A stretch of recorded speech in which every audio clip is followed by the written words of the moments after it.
कुछ नेता अपनी ही पार्टी को किस तरह से धोखा देते हैं, अपनी ही पार्टी के सांसद पद के उम्मीदवार को बीच मझधार में कैसे धोखा देते हैं। कुछ नेता कई पार्टियों में रहकर कैसे राजनीति की मलाई का आनंद लेते हैं और राजनीतिक रसोग को इस्तेमाल करते हैं। आज मैं एक ऐसे नेताजी के बारे में आपको बताने वाला। इन्होंने अपनी पार्टी को तो धोखा दिया ही दिया, साथ ही साथ इन्होंने जनता को भी धोखा दिया। जनता के द्वारा आरंभ किए गए एक आंदोलन को, जनता के द्वारा की जाने वाली एक पंचायत को हाईजैक करने का भी इन्होंने प्लान बना लिया। आप भी सोच रहे होंगे कि आखिरकार मैं किस नेताजी की बात कर रहा हूँ। तस्वीर पर दिख रहे जो नेताजी हैं, मैं इन्हीं की बात कर रहा हूँ और मैं उम्मीद करता हूँ कि जो भी मेरे दर्शक इन्हें देख रहे हैं शायद इन्हें जानते भी हों। ये है पिटला विधानसभा क्षेत्र से टेकचंद शर्मा, जो कि पूर्व विधायक भी रह चुके हैं और कई पार्टियों के अंदर राजनीति का आनंद लेते हुए आखिरकार फिलहाल इन्होंने अपनी बस को रोका है भारतीय जनता पार्टी के अंदर, और वहां पर भी इन्होंने एक तरह से भारतीय जनता पार्टी को धोखा देने का काम किया और भारतीय जनता पार्टी के ही उम्मीदवार के खिलाफ खड़े हो गए कि मैं इनका साथ नहीं दूंगा। आप जहां प्रचार प्रसार की बात है, मैं बिल्कुल नहीं जा रहा और ना ही मैं कृष्णपाल जी के साथ कोई प्रचार प्रसार करना चाहता हूं। कृष्णपाल जी का हर जगह पर भ्रष्टाचार में पूरा नाम आता है। चाहे पुलिस में दलालों की लिस्ट आई तो उसमें राजपाल मामा का नाम आया। वो मामा कौन है? एक और मामला आजकल सोशल मीडिया में चल रहा है। जो लोग भगोला के हैं वो लोग ये मांग कर रहे हैं कि भगोला के नजदीक से जो हाईवे रोड गुजर रहा है वहां से एक अंडरपास बनना चाहिए। ये लोग काफी नेताओं के पास भी गए, कृष्णपाल गुर्जर जो यहाँ से फरीदाबाद से सांसद है वहां भी गए, पर इनकी कहीं सुनवाई नहीं। पर जब कई बार ये सांसद साहब से मिले तब कहीं जाकर सांसद साहब ने नितिन गडकरी जी को एक लेटर लिखा और उसके अंदर यहाँ भगोला में मेन हाईवे पर एक अंडरपास बनाने की मांग। अब बात आती है कि ये जो नेताजी हैं इन्होंने जनता को कैसे धोखा दिया, जब जनता ने खुद ये इनिशिएटिव लिया कि जब तक कोई पंचायत नहीं होगी, कोई आंदोलन नहीं होगा, तब तक शायद ही भगोला का ये अंडरपास बने।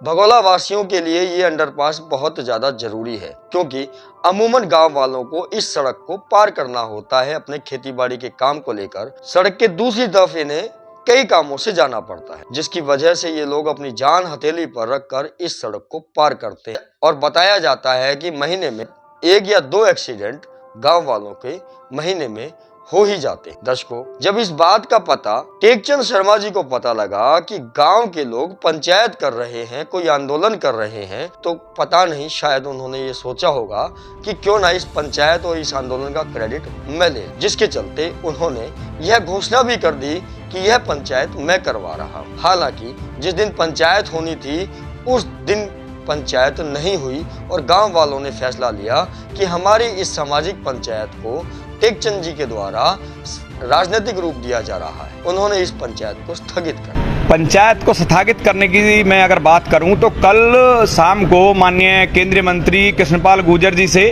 हमारे फ़ोन के माध्यम से बात हुई। उन्होंने एक चिट्ठी हमारे जो व्हाट्सएप के माध्यम से उन्होंने हमको एक चिट्ठी भेजी। उस चिट्ठी में नितिन गडकरी जी के को एक चिट्ठी भेजी गई जिसमें इस पुल को लेकर जो है चर्चा की गई और मंत्री जी ने अपने व्यक्तिगत तौर पे हमारे गाँव के इलाके के सरपंचों से निवेदन किया कि आप 10 दिन के लिए इस जो पंचायत को आप स्थगित कर दें। 10 दिन के अंदर आपकी जो इस पुल की जो ड्राइंग है वो रिवाइज एस्टिमेट होके हम जो डिपार्टमेंट के अधिकारियों के साथ बैठ के इसको जो धरातल पे लेके आएंगे। इसी कारण उनके निवेदन पे इन सरपंचों ने ये जो पंचायत को स्थगित किया था। देखा गया है, वीडियो भी वायरल हो रही है, पूर्व विधायक टेकचंद शर्मा जी को लेकर विरोध भी हो रहा है। देखिए, मैं आपको इसके बारे में बता देना चाहता हूँ। कल एक वीडियो जो है आई, उसके माध्यम से हमें जानकारी मिली कि पूर्व में विधायक रहे टेकचंद शर्मा जी ने इस पंचायत को कहा कि ये पंचायत 15-20 गांवों की हमने बुलाई है। मैं आपको ये जो बिल्कुल क्लियर कट कह देना चाहता हूँ, पूर्व विधायक टेकचंद शर्मा जी ने पंचायत नहीं बुलाई। हम इसका पूर्ण रूप से खंडन करते हैं। ये जो पंचायत बुलाई है ये आम जनता ने, ये मांदकौल, देवरी, मांदकौल, मीरापुर और यहाँ समस्त इलाके के मौजूद लोगों ने, सरपंचों ने, उन्होंने बुलाई थी। पूर्व विधायक टेकचंद शर्मा जी का इस पंचायत से लेकर कोई भी लेना देना नहीं है। उसके बाद जब यहाँ के स्थानीय सांसद कृष्णपाल गुर्जर से मिले तो कृष्णपाल गुर्जर ने एक लेटर नितिन गडकरी जी को लिखा कि भगोला के इस गांव को अंडरपास की सख्त जरूरत है। उस बात का क्रेडिट भी टेकचंद शर्मा लेने से ना चूके और उन्होंने एक और बयान जारी कर दिया कि उन्होंने कृष्णपाल गुर्जर से ये पत्र लिखवाया है उन्होंने साफ बोला है कि उन्होंने लिखवाया है। इससे साफ पता चलता है कि पृथला के पूर्व विधायक टेकचंद शर्मा जी इस तरह से झूठ बोलकर की जनता की सहानुभूति लेना चाहते हैं और इस सहानुभूति के साथ साथ वो उन लोगों के शायद वोट भी लेना चाहते हैं और जन समर्थन भी लेना चाहते हैं और अपनी पार्टी भारतीय जनता पार्टी के अंदर अपना कद ऊंचा करना चाहते हैं ताकि आने वाले समय में उन्हें पृथला विधानसभा क्षेत्र से भारतीय जनता पार्टी की तरफ से टिकट मिल जाए। मैं उम्मीद करता हूं कि इस तरह की ओछी और बचकानी हरकतें शायद इस तरह के सीनियर नेता को नहीं करनी चाहिए। आने वाला समय चुनाव का है, विधानसभा चुनाव होने वाले हैं। पृथला की जो जनता है वो शायद मेरे इस वीडियो से बखूबी समझ रही होगी कि मैं क्या कहना चाहता हूँ। दर्शकों, दोबारा मिलूंगा अन्य किसी खास अपडेट के साथ। जनता को जगाते रहना, जनता को उसके भले के बारे में बताते रहना, ये हमारा फर्ज है जिसे हम बखूबी निभाते रहेंगे। अलविदा दोस्तों।